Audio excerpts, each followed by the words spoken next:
Shalom shalom chers téléspectateurs de Meïra TV. Que la grâce et la paix vous soient données de la part de celui qui est, qui était, et qui vient. Je veux vous parler d'un sujet qui suscite aujourd'hui beaucoup de curiosité, à savoir l'Antichrist.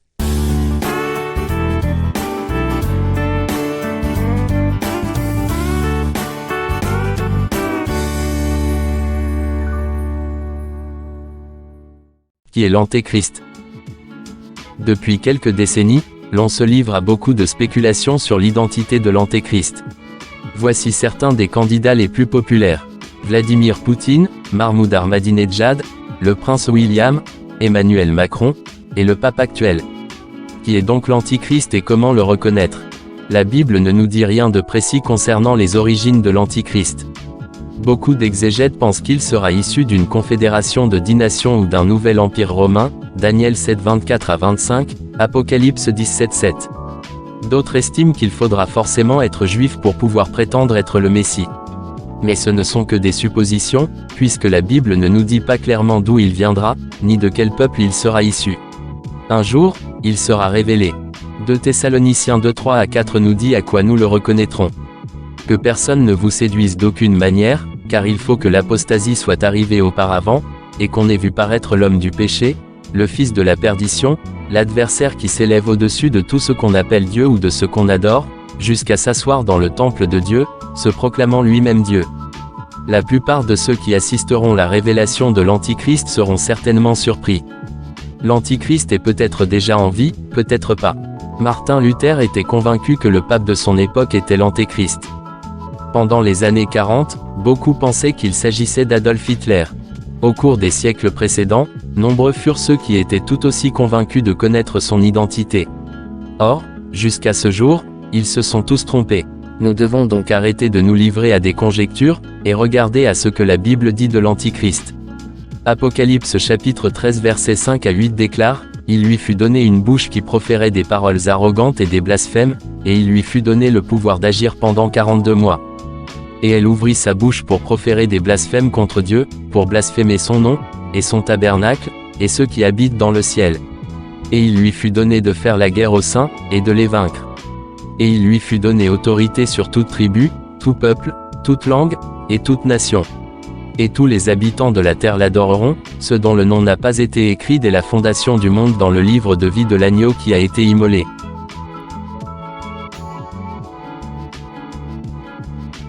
Qu'est-ce que la marque de la bête? 666. Le principal passage biblique mentionnant la marque de la bête est Apocalypse chapitre 13 versets 15 à 18. Elle est également mentionnée en Apocalypse chapitre 14 versets 9 et 11, chapitre 15 verset 2, chapitre 16 verset 2, chapitre 19 verset 20 et chapitre 20 verset 4. Cette marque est le sceau de ceux qui suivront l'Antéchrist et le faux prophète, c'est-à-dire son porte-parole. Le faux prophète, c'est-à-dire la seconde bête, fera en sorte que les hommes reçoivent cette marque. Elle leur sera littéralement apposée sur la main ou sur le front, et ne sera pas qu'une simple carte à avoir sur soi. Les dernières avancées dans les technologies médicales d'implantation de puces ont accru l'intérêt porté à la marque de la bête dont il est question en Apocalypse 13. Il est possible que la technologie que nous voyons émerger aujourd'hui, annonce celle qui sera employée pour la marque de la bête. Il est cependant très important de comprendre que les implants de puces médicales ne sont pas la marque de la bête, celle-ci ne sera donnée qu'à ceux qui adoreront l'Antéchrist. Beaucoup de bons exégètes de l'Apocalypse sont en désaccord quant à la nature exacte de la marque de la bête. Outre l'hypothèse de l'implant d'une puce, il y a celle de la carte d'identité, du micro-implant, d'un code-barre tatoué sur la peau, ou tout simplement, d'une marque d'identification des fidèles de l'Antéchrist. Cette dernière théorie semble la plus simple, puisqu'elle n'ajoute rien à ce que dit la Bible. Autrement dit, chacune de ces hypothèses est plausible, mais ce ne sont que des hypothèses. Nous ne devons pas passer trop de temps à spéculer sur ces détails. Le sens du chiffre 666 demeure également un mystère. Certains ont pensé qu'il pouvait y avoir un lien avec le 6 juin 2006, c'est-à-dire 666. Apocalypse 13 nous apprend cependant qu'il s'agit du chiffre d'une personne, non d'une date. Apocalypse chapitre 13 verset 18 dit, « Il faut ici de la sagesse. Que celui qui a de l'intelligence déchiffre le nombre de la bête, car c'est un nombre d'hommes. Son nombre est 666. D'une manière ou d'une autre, le chiffre 666 permettra d'identifier l'Antéchrist. Au fil des siècles, les exégètes ont voulu identifier certaines personnes à ce chiffre 666, mais aucune de ces tentatives ne s'est révélée probante. C'est pour cela qu'Apocalypse chapitre 13 verset 8, dit que ce chiffre demande de la sagesse. Quand l'Antéchrist sera révélé, 2 Thessaloniciens 2 3 à 4, on saura parfaitement de qui il s'agit et comment le chiffre 666 l'identifie.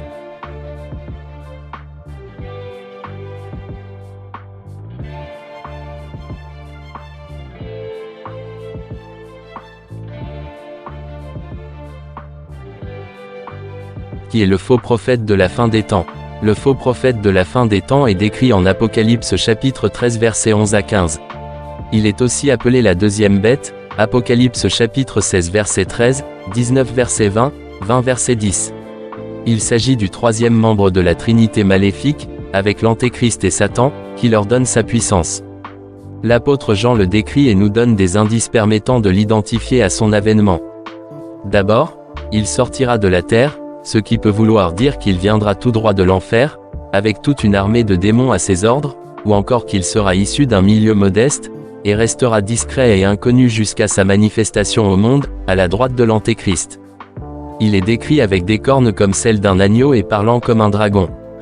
Les cornes d'un agneau ne sont que de petites bosses sur sa tête, jusqu'à ce qu'il grandisse, et devienne un bélier. Au lieu des nombreuses têtes et cornes de l'Antéchrist, qui manifestent sa puissance et sa férocité, le faux prophète viendra comme un agneau, en toute douceur, avec des paroles persuasives qui susciteront la sympathie et la bonne volonté de son public. Il sera peut-être un prédicateur ou un orateur hors pair, dont les mots, empreints de puissance démoniaque, séduiront les foules. Pourtant, il parlera comme un dragon, ce qui veut dire que son message sera celui du dragon. Apocalypse 12.9 identifie le dragon comme le diable et Satan. Le verset 12 nous présente la mission sur terre du faux prophète, forcer l'humanité à adorer l'Antéchrist. Il sera revêtu de toute l'autorité de l'Antéchrist car, comme pour celui-ci, son pouvoir viendra de Satan. Il n'est pas certain que les hommes seront forcés à adorer l'Antéchrist ou s'ils seront tellement sous le charme de ces êtres puissants qu'ils le feront de leur plein gré. Le fait que la deuxième bête aura recours à des signes miraculeux et fera notamment tomber le feu du ciel pour établir la crédibilité des deux bêtes semble indiquer que les hommes les adoreront pour leur puissance et pour leur message. Le verset 14 ajoute que la séduction sera si grande que les hommes établiront une idole de l'Antéchrist et l'adoreront. Cela nous rappelle la grande statue d'or de Nebuchadnezzar, Daniel 3, devant laquelle tous les hommes devaient se prosterner pour lui rendre hommage. Apocalypse chapitre 14 versets 9 à 11, décrit cependant le sort tragique de ceux qui adoreront l'image de l'Antéchrist. Ceux qui auront survécu à la terreur de la tribulation, devront faire un choix très difficile. Ceux qui refuseront d'adorer l'image de la bête seront mis à mort, mais ceux qui accepteront subiront la colère de Dieu. L'image aura l'aptitude extraordinaire de parler. Cela ne veut pas dire qu'elle deviendra vivante, le terme grec employé ici est pneuma, qui signifie souffle ou courant d'air, pas bio, c'est-à-dire vie, mais qu'elle pourra d'une manière ou d'une autre exprimer le message de l'Antéchrist et du faux prophète. En plus d'être leur porte-parole, l'image condamnera aussi à mort ceux qui refuseront d'adorer la bête et le faux prophète. Dans notre société technologique, ce n'est pas difficile à imaginer. Quoi qu'il en soit, l'égarement et l'apostasie seront grands au temps de la fin, et le monde entier sera séduit. Les faux enseignants et manipulateurs d'aujourd'hui sont les précurseurs de l'Antéchrist et du faux prophète, et nous ne devons pas les laisser nous tromper.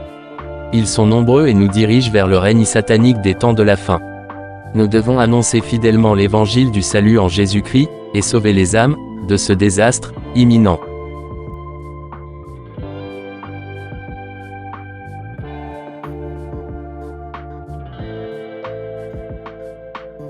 Que signifie le nombre 666? La fin d'Apocalypse 13, qui parle de la bête, c'est-à-dire l'Antéchrist, et de son faux prophète, dit « Il faut ici de la sagesse. Que celui qui a de l'intelligence déchiffre le nombre de la bête, car c'est un nombre d'hommes. » Son nombre est 666, verset 18. Le nombre 666 est lié à l'identité de la bête. Apocalypse 13 mentionne aussi la marque de la bête, versets 16 et 17, si bien que la pensée populaire fait souvent le lien entre ce nombre et la marque. Il semble cependant que les deux éléments sont distincts. Les hommes devront recevoir la marque de la bête pour pouvoir acheter et vendre. Le nombre 666 est le nombre de la bête, c'est-à-dire de l'Antéchrist, associé à celui-ci d'une manière ou d'une autre. Il est évidemment possible qu'il fasse partie de sa marque, mais la Bible ne le dit pas clairement. La signification du chiffre 666 est un mystère, et il semble que l'apôtre Jean, qui écrivait sous l'inspiration du Saint-Esprit, voulait qu'il en soit ainsi. Il dit qu'il faut de la sagesse pour le calculer.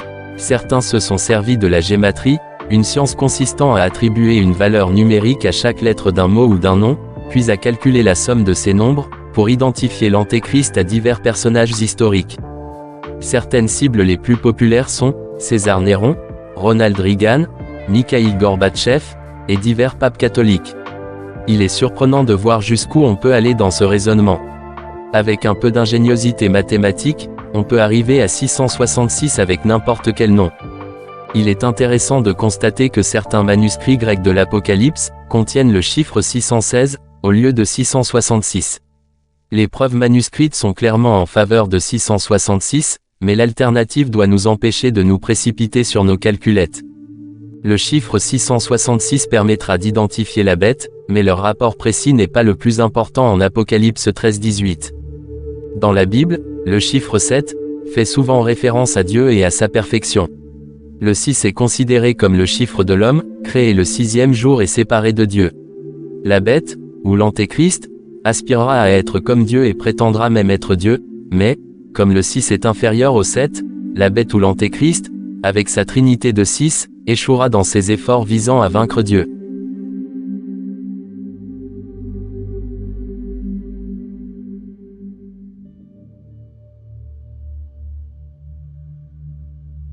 Le pape actuel, ou le prochain pape, sera-t-il l'Antéchrist? On a beaucoup spéculé sur l'identité de l'Antéchrist. Une des hypothèses les plus courantes est qu'il s'agirait du pape de l'Église catholique. À l'époque de la Réforme protestante, Martin Luther et d'autres réformateurs étaient convaincus que le pape de leur époque était l'Antéchrist. Les papes Jean-Paul II, Benoît XVI, et François, George Mario Bergoglio, ont aussi été perçus comme l'Antéchrist. Pourquoi l'idée que l'Antéchrist sera un pape a-t-elle un fondement biblique? Les spéculations à ce sujet tournent essentiellement autour d'Apocalypse chapitre 17 verset 9.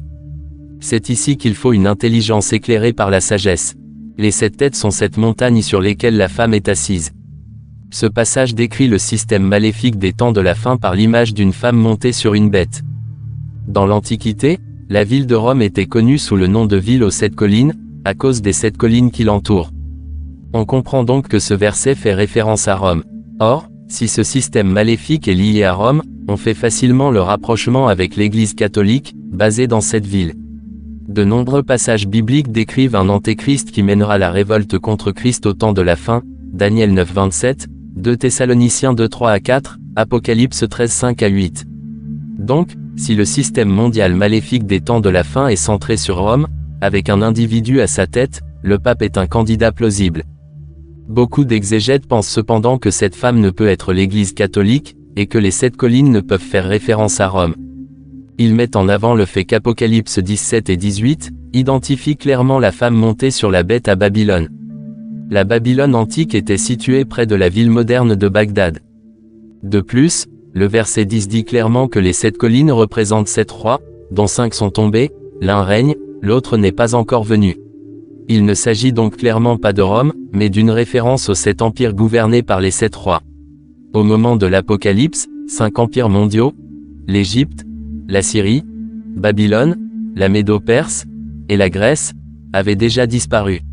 L'un, Rome, existait, et le dernier, l'empire mondial de l'Antéchrist, était encore à venir. Quelle que soit finalement l'identité de l'Antéchrist, le plus important, est d'être averti de sa venue, et d'apprendre à le reconnaître, lui et tous ceux qui possèdent son esprit. 1 Jean 4, 2 à 3 nous dit comment identifier cet esprit, reconnaissez à ceci l'Esprit de Dieu. Tout esprit qui confesse Jésus-Christ venu en chair est de Dieu, et tout esprit qui ne confesse pas Jésus n'est pas de Dieu, c'est celui de l'Antéchrist, dont vous avez appris la venue, et qui maintenant est déjà dans le monde. Le pape actuel reconnaît que Jésus vient de Dieu, et est venu en chair. Bien que nous soyons en désaccord avec lui quant à de nombreuses doctrines catholiques, sa vision de la personne de Jésus-Christ est biblique. Il est donc difficile à imaginer qu'il soit l'Antéchrist. Nous croyons qu'il est possible que l'Antéchrist soit un pape, mais la Bible ne donne pas d'informations assez précises pour l'affirmer avec certitude. Un futur pape peut tout à fait être l'Antéchrist, ou peut-être son faux prophète. Dans ce cas, on pourra l'identifier clairement par son reniement de l'incarnation de Jésus. L'Antéchrist sera-t-il musulman? Au vu des tensions croissantes ces dernières années au Moyen-Orient, et particulièrement, des déclarations d'extrémistes musulmans chiites, concernant le 12e imam, beaucoup ont commencé à s'interroger sur le rapport avec les prophéties bibliques. Pour répondre, il faut d'abord comprendre qui est le 12e imam dans la théologie islamique, et ce qu'il est censé faire, puis examiner les déclarations de musulmans chiites, exprimant leurs espérances, avant d'éclairer tout cela à la lumière de la Bible. La branche chiite de l'islam a eu 12 imams, ou chefs spirituels nommés par Allah. Le premier imam était Ali, le cousin de Mohammed, qui a revendiqué la succession prophétique à la mort de celui-ci. Vers 868 après Jésus-Christ, le 12e imam, Abu al-Qasim Muhammad, ou Muhammad al-Mahdi, est né du 11e.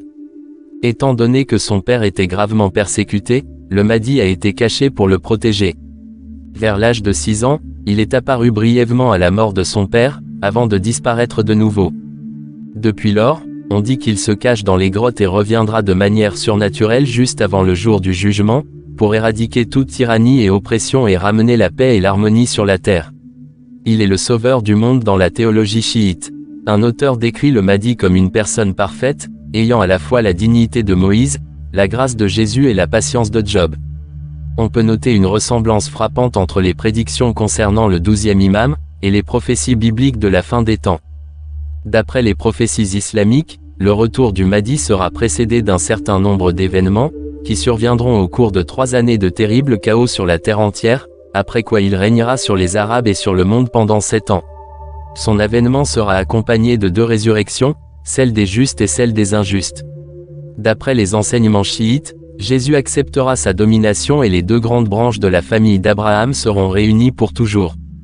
Quel rapport avec les déclarations de musulmans chiites comme le président iranien Mahmoud Ahmadinejad? Ahmadinejad est un chiite très fervent, qui affirme que son rôle est de préparer le monde pour la venue du Mahdi. Pour que le monde puisse être sauvé, il doit être dans un état de chaos et d'asservissement. Ahmadinejad se sent appelé par Allah à préparer cet état. Il a affirmé à plusieurs reprises son intention de détruire les ennemis de l'islam. Lui et son cabinet auraient signé un contrat avec le Mahdi, par lequel il s'engage à cela. En septembre 2009, quand la reporter de la chaîne télévisée ABC, Anne Curie, l'a interrogé sur ses déclarations apocalyptiques, Ahmadinejad a répondu « L'imam viendra avec logique, culture et science. Il viendra pour mettre fin aux guerres. Plus d'ennemis, plus de haine, plus de conflits. Il nous appellera à tous nous aimer comme des frères. Bien sûr, il reviendra avec Jésus-Christ. Ils reviendront ensemble et agiront ensemble pour remplir ce monde d'amour. » Quel rapport avec l'Antéchrist? D'après 2 Thessaloniciens 2, 3-4, un homme de péché viendra au dernier jour pour s'opposer et s'élever au-dessus de tout ce qu'on appelle Dieu. En Daniel 7, on peut lire une vision dans laquelle Daniel a vu 4 bêtes qui représentent des royaumes jouant chacun un rôle important dans le dessein prophétique de Dieu. La 4e bête, au versets 7 et 8, est décrite comme redoutable, terrible, extraordinairement puissante, et différente de celles qui l'auront précédée. Elle a aussi une petite corne qui en arrache d'autres. Cette petite corne est souvent identifiée à l'Antéchrist. Le verset 25 dit, « Par ses paroles il s'opposera au Très-Haut. Il opprimera les saints du Très-Haut et projettera de changer les temps et la loi. Les saints seront livrés à son pouvoir pendant 1 temps, 2 temps et la moitié d'un temps, pendant 3 ans et demi. » En Daniel 8, la vision du bouc et du bélier identifie un roi qui s'élèvera au dernier jour, versets 23 à 25, détruira de nombreux peuples, et s'élèvera contre Christ, mais sera finalement brisé. Daniel 9:27 est une prophétie qui annonce que le prince qui viendra établira une alliance de 7 ans avec de nombreux peuples, avant d'engendrer une grande désolation. Qui sera cet Antéchrist? Personne ne le sait avec certitude, mais de nombreuses théories ont été proposées, notamment qu'il pourrait s'agir d'un arabe. Indépendamment de toutes ces théories, il faut noter un certain nombre de parallèles entre la Bible et la théologie chiite. D'abord, la Bible dit que l'Antéchrist dominera le monde pendant 7 ans, et l'islam affirme que le 12e imam dominera le monde pendant 7 ans. Ensuite, les musulmans s'attendent à 3 années de chaos avant l'avènement du 12e imam, et la Bible parle de 3 années et demie de tribulation avant que l'Antéchrist ne se révèle en profanant le temple juif. Enfin, l'Antéchrist est décrit comme un séducteur, qui affirmera être porteur de paix, mais n'apportera en fait que la guerre. De même, le 12e imam est censé apporter la paix, moyennant une guerre massive avec le reste du monde. L'Antéchrist sera-t-il musulman? Dieu seul le sait. Y a-t-il des liens entre l'eschatologie islamique et l'eschatologie chrétienne?